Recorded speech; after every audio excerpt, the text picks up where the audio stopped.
Good morning India. दोस्तों नमस्कार। दोस्तों एक बार फिर से मैं हाजिर हूँ आप सबके सामने कहानी लेकर। ये कहानियाँ आपको ज़रूर पसंद आएगी जी। तो चलिए हम आपको सुनाते हैं आज की कहानी। अगर आपको ये कहानी पसंद आए तो वीडियो को लाइक करने के साथ चैनल को सब्सक्राइब जरूर करें। इससे आपको हमारी कहानियाँ पसंद भी आएगी और आप तक पहले भी पहुंचेगी। तो चलिए मैं आपको कहानी सुनाती हूँ। उम्मीद है कि आप इस कहानी को सुनने के लिए ईयरफोन या हेडफोन का उपयोग कर रहे होंगे। अगर आप चाहते हैं कि ये कहानी रियलिस्टिक लगे तो आप अपनी आंखों को बंद कर सकते हैं। अब कहानी सुनाती हूँ। दोस्तों ये कहानी किसी की ज़िंदगी की एक सच्ची दास्तान है जो मैं आप सबसे कहने जा रही हूँ। दोस्तों अभी कोरोना चल रहा है तो घर पर ही रहिए, सेफ रहिए, सुरक्षित रहिए। अब कहानी शुरू करती हूँ।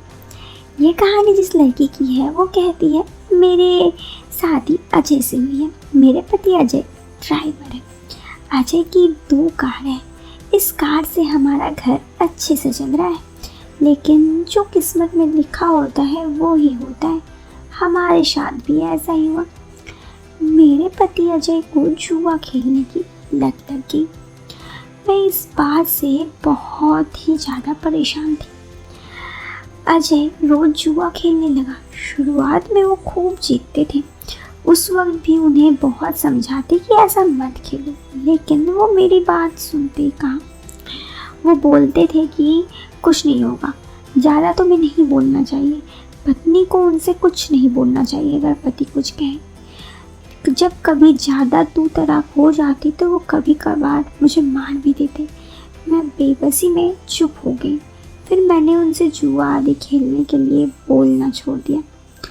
दोस्तों लेकिन मैं परेशान बहुत थी, क्योंकि मुझे पता था कि मेरे पति को जो लत लगी है वो बहुत बुरी है और इससे सब चीज़ें बर्बाद हो सकती हैं। और बोलते हैं ना कि लालच बड़ी ख़राब चीज़ है। बस मेरे पति के साथ कुछ ऐसा ही समय आया। मेरे पति जुआ में हारने लगे। हारते हारते धीरे वो सब पूंजी हारने लगे। उन्होंने अपनी कार भी बेच दी, घर भी बेच दी, मेरे शादी के गहने तक बेच दिए। अजय को जुआ की लत ऐसी लग गई कि वो जुआ खेले बिना रह ही नहीं पाते।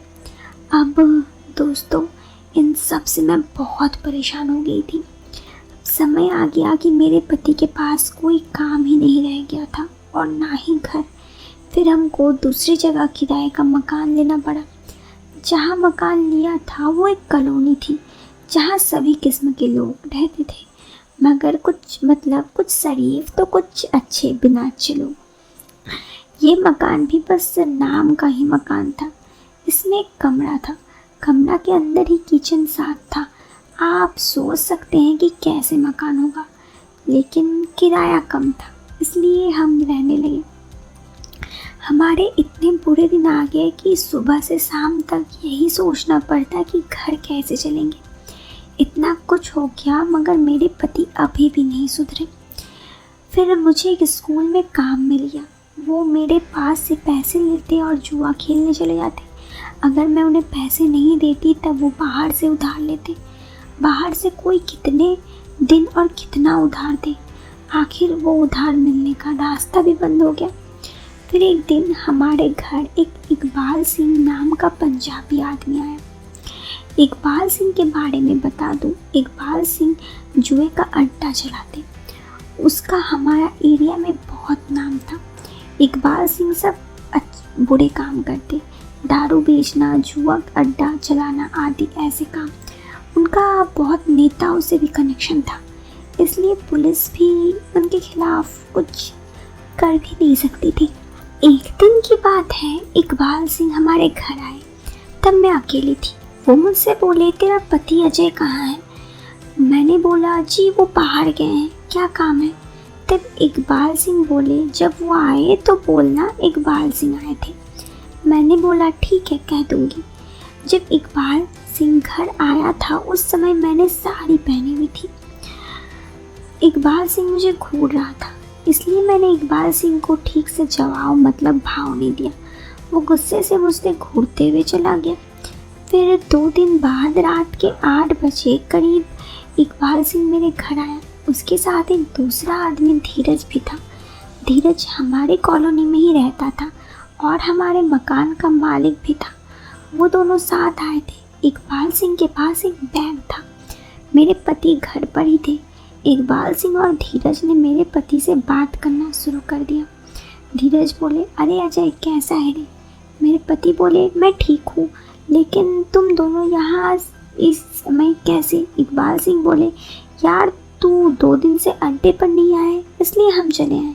फिर मेरे पति बोले, यार मेरे पास पैसे नहीं हैं और बाहर भी उधार आ चुका है, कैसे आता? धीरज बोले, अरे अजय क्या यार, हम तेरे दोस्त हैं, चल आज तेरे घर पर ही खेलते हैं। और आज इकबाल चिकन और विस्की लेकर आया था। भाभी जी तरह चिकन तैयार कर देना।